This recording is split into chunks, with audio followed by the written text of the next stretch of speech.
ಎಲ್ರಿಗೂ ನಮಸ್ಕಾರ. ಇನ್ಫೋಸ್ಟ್ರೀಮ್ ಯೂಟ್ಯೂಬ್ ಚಾನಲ್ಗೆ ಎಲ್ರಿಗೂ ಸ್ವಾಗತ. ಈ ವಿಡಿಯೋದಲ್ಲಿ ನಾವು ಎನ್ ಕ್ವೀನ್ಸ್ ಪ್ರಾಬ್ಲಮ್ನ ಹೇಗೆ ಸಾಲ್ವ್ ಮಾಡೋದು ಅಂತ ನೋಡೋಣ. ಸೊ ಎನ್ ಕ್ವೀನ್ಸ್ ಅಲ್ಲಿ ನೀವು 8 ಕ್ವೀನ್ಸ್ ಆರು ತಗೋಬಹುದು, 4 ಕ್ವೀನ್ಸ್ ಆರು ತಗೋಬಹುದು. ಸೊ ಮೇಜರ್ ಆಗಿ ಪ್ರಾಬ್ಲಮ್ ಯಾವ್ದ್ರ ಮೇಲೆ ಇರುತ್ತೆ? 4 ಕ್ವೀನ್ಸ್. ಸೊ 4 ಕ್ವೀನ್ಸ್ ಗಳ ಮೇಲೆ ಇರುತ್ತೆ.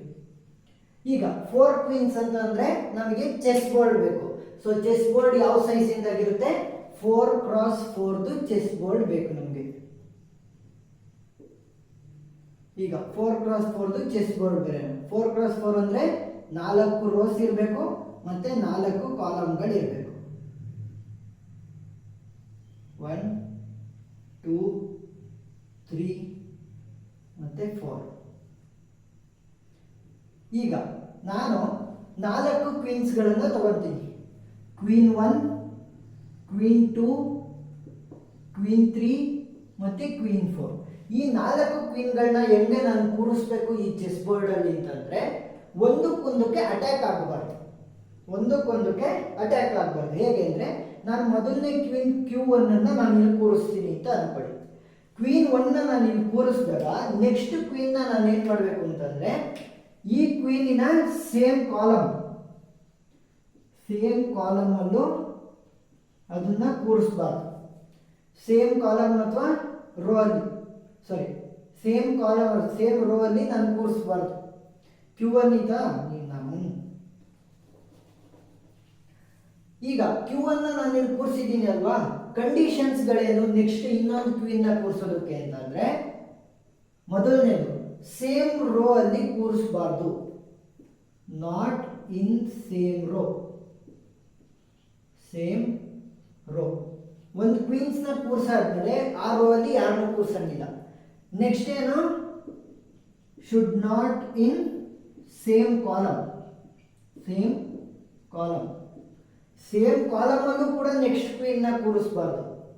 ನೆಕ್ಸ್ಟ್ ನಾಟ್ ಇನ್ ಡಯಾಗ್ನಲ್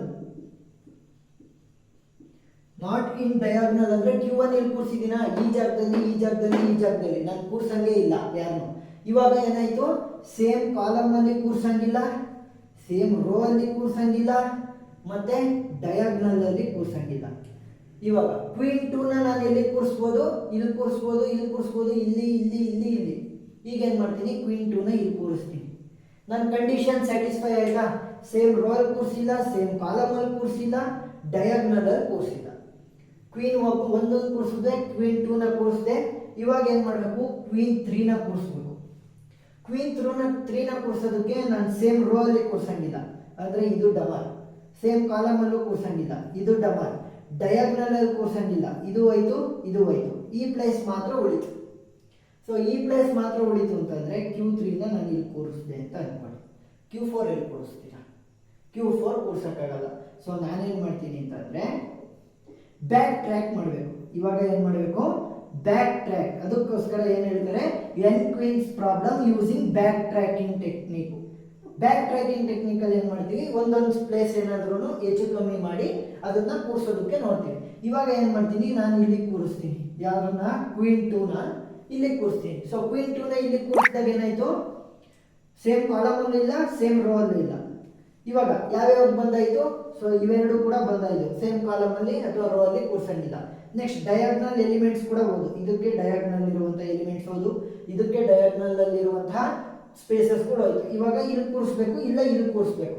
ಇವಾಗ ಏನ್ ಮಾಡ್ತೀನಿ? ಕ್ವೀನ್ 3 ನಾನು ಇಲ್ಲಿ ಕೂರಿಸ್ತೀನಿ. ನೆಕ್ಸ್ಟ್ ಕ್ವೀನ್ 4 ನಾನು ಇಲ್ಲಿ ಕೂರಿಸಿದ್ರೆ ಜಾಗ ಇದೆ ಅಂತ ಕ್ವೀನ್ 4 ಕೂರಿಸಿದ್ರೆ ಡಯಾಗ್ನಲ್ ಆಯ್ತು. ಈಗಲೂ ಕೂಡ ಕೂರ್ಸಕ್ಕಾಗ್ತಿಲ್ಲ. ಮತ್ತೇನ್ ಮಾಡಬೇಕು? ಮತ್ತೆ ಬ್ಯಾಕ್ ಟ್ರ್ಯಾಕ್ ಮಾಡು. ಒಂದ್ಸಲ ಎಲ್ಲಿಗೆ ಹೋಗಿದ್ದೆ? ಕ್ವೀನ್ 2 ಹೋಗಿದ್ದೆ ಅಲ್ವಾ ನಾನು. ಇವಾಗ ಕ್ವೀನ್ 1 ಹೋಗ್ತೀನಿ. ಸೊ ಕ್ವೀನ್ 1 ಹೋಗ್ಬಿಟ್ಟು ಏನ್ ಮಾಡ್ತೀನಿ? 1 ಪ್ಲೇಸ್ ಬಲಗಡೆಗೆ ತರ್ತೀನಿ. ಸೊ ಕ್ವೀನ್ 1 ಇಲ್ಲಿಗೆ ತಂದೆ ಅಂದ್ರೆ ಕ್ವೀನ್ 3 ಇಲ್ಲಿ ಬರೆಯಕ್ಕಾಗಲ್ಲ. ಕ್ವೀನ್ 2 ಸರಿ ಅಂತ ನೋಡೋಣ. ಒಂದೇ ರೋ ಅಲ್ಲಿಲ್ಲ, ಒಂದೇ ಕಾಲಮ್ ಅಲ್ಲಿಲ್ಲ, ಡಯಾಗ್ನಲ್ ಎಲಿಮೆಂಟ್ಸ್ ಅಲ್ಲಿ ಇಲ್ಲ. So super. ಯಾವ್ದಾಯ್ತು? Q2 ಕರೆಕ್ಟ್ ಆಗಿ ಕೂರಿಸಿದ್ದೀನಿ ಅಂತ ಆಯ್ತು. ಈಗ ಕ್ವೀನ್ 3 ಎಲ್ಲಿ ಕೂರಿಸೋದು ಅಂತ ನೋಡ್ತಾ ಹೋಗೋಣ. ಸೊ ಸೇಮ್ ರೋ ಅಲ್ಲಿ ಕೂರಿಸಂಗಿಲ್ಲ, same row, same column. Next ಇಲ್ಲಿ ಕೂರಿಸಂಗಿಲ್ಲ. ಇವಾಗ ಡಯಾಗ್ನಲ್ ಅಲ್ಲಿ ಇರುವಂತದ್ದಕ್ಕೂ ಕೂಡ ಕೂರಿಸಂಗಿಲ್ಲ. ಇದಕ್ಕೆ ಡಯಾಗ್ನಲ್. ಈಗ ಯಾವ ಪ್ಲೇಸ್ ಉಳಿತು? ಈ ಪ್ಲೇಸ್ ಉಳಿತು. ಈಗ ಸೇಮ್ ರೋ ಅಲ್ಲಿ ಸೇಮ್ ಕಾಲಮ್ ಅಲ್ಲಿ ಕೂರಿಸಂಗಿಲ್ಲ ಅಲ್ವಾ? Q3 ಇಲ್ಲಿ ಕೂರಿಸ್ತೀನಿ. ನೆಕ್ಸ್ಟ್ Q3 ನ ಇಲ್ಲಿ ಕೂರಿಸಿದಾಗ ಈ ಪ್ಲೇಸ್ ಬಂದಾಗುತ್ತೆ, ಸೇಮ್ ರೋ ಸೇಮ್ ಕಾಲಮ್ ಅಲ್ಲಿ ಕೂರಿಸಂಗಿಲ್ಲಲ್ಲ ಅದಕ್ಕೋಸ್ಕರ. ನೆಕ್ಸ್ಟ್ ಡಯಾಗ್ನಲ್ ಕೂಡ ಬಂದಾಗಿದೆ, ಸೊ ಈ ಪ್ಲೇಸ್ ಹಾಗೆ ಉಳಿದಿದೆ. ಇದಕ್ಕೂ ಕೂಡ ಡಯಾಗ್ನಲ್ ಏನಾಗಲ್ಲ, ಕಾಲಮ್ ಯಾವ ಕಂಡೀಷನ್ ಸ್ಯಾಟಿಸ್ಫೈ ಆಗಲ್ಲ. ಈ ಇದೇನಾಗಿದೆ ಫುಲ್ ಖಾಲಿ ಉಳಿದಿದೆ. ಇವಾಗ ಏನ್ ಮಾಡ್ತೀನಿ, Q4 ನ ಕೂರಿಸ್ತೀನಿ. ಇವಾಗ ಏನ್ ಮಾಡಿದೆ, Q4 ನ ಕೂರಿಸಿದೆ. ಸ್ಯಾಟಿಸ್ಫೈ ಆಯ್ತಾ? 4 ಜನನು ಕೂರಿಸಿದೀನಿ, ಒಂದೇ ರೋ ಅಲ್ಲೂ ಕೂರಿಸಿಲ್ಲ, ಒಂದೇ ಕಾಲಮ್ ಅಲ್ಲೂ ಕೂರಿಸಿಲ್ಲ, ಡಯಾಗ್ನಲ್ ಅಲ್ಲಿ ಬರಂಗೂ ಕೂರಿಸಿಲ್ಲ. ಇವಾಗ ಏನಾಗುತ್ತೆ, ಈ 3 ಕಂಡೀಷನ್ ಸ್ಯಾಟಿಸ್ಫೈ ಆದ್ಮೇಲೆ ನೋ ಅಟ್ಯಾಕ್. ನೋ ಅಟ್ಯಾಕ್ ಅಂದ್ರೆ ಒಂದು ಕ್ವೀನ್ ಇನ್ನೊಂದು ಕ್ವೀನಿಗೆ ಅಟ್ಯಾಕ್ ಮಾಡಲ್ಲ ಅಂತ ಆಯ್ತು. ಇವಾಗ ಪಾಸಿಬಲ್ ಕಾಂಬಿನೇಷನ್ಗಳೇನಾಗುತ್ತೆ ಅಂತಂದ್ರೆ, ಫಸ್ಟ್ ಈ ರೋಗಳನ್ನ ನೋಡ್ತಾ ಬನ್ನಿ. ಫಸ್ಟ್ ಯಾವ ಪ್ಲೇಸ್ ಅಲ್ಲಿ ಕೂರಿಸಿರೋದು 2, ನೆಕ್ಸ್ಟ್ 1 2 3 4 ಮೊದಲನೇ ಪ್ಲೇಸ್ 1, ನೆಕ್ಸ್ಟ್ ಇನ್ನೊಂದು 1 2 3 1 2 3. ಇದು ಒಂದು ಕಾಂಬಿನೇಷನ್. ರೀತಿ ಒಂಥರ ಕೂರಿಸ್ಬೋದಾ? ನೆಕ್ಸ್ಟ್ ಇನ್ನೊಂದು ಯಾವ ರೀತಿ ಕೂರಿಸ್ಬೋದು, ಇದರ ಉಲ್ಟಾ ಅಂದ್ರೆ 3 1 4 2. ಸೊ 3 1 4 2 ಹೇಗೆ ಕೂರಿಸ್ತೀರಾ, ಅದರದ್ದು ಒಂದು ಬಾಕ್ಸ್ ನ ಮಾಡಿಬಿಡಿ.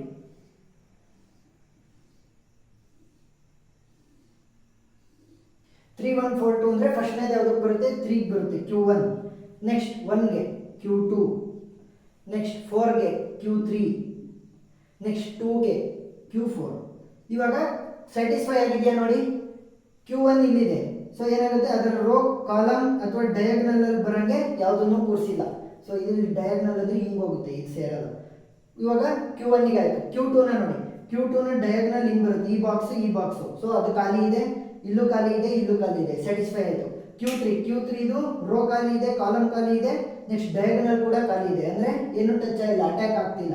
Q4 ಗೆ ನೋಡಿ, ರೋ ಕಾಲಮ್ ಎಲ್ಲ ಖಾಲಿ, ಡಯಾಗ್ನಲ್ ಎಲಿಮೆಂಟ್ಸ್ ಗಳಲ್ಲೂ ಕೂಡ ನಾವು ಡಯಾಗ್ನಲ್ ಸ್ಪೇಸಸ್ ಗಳಲ್ಲೂ ಕೂಡ ಕೂರಿಸಿಲ್ಲ. ಇವಾಗ ಏನಾಯ್ತು, ಯಾವುದೇ ಅಟ್ಯಾಕ್ ಆಗಲ್ಲ. ಸೊ n ಕ್ವೀನ್ಸ್ ಪ್ರಾಬ್ಲಮ್ ಅರ್ಥ ಆಗಿದೆ ಅಂತ ಅನ್ಕೊಳ್ತೀನಿ. ಇದನ್ನ ಯಾವ ರೀತಿ ಮಾಡಿದ್ದು, using backtracking. So problem ಏನಾದರೂ ಡೌಟ್ ಇದ್ರೆ ಕಮೆಂಟ್ ಸೆಕ್ಷನ್ ಅಲ್ಲಿ ತಿಳಿಸಿ. Thank you.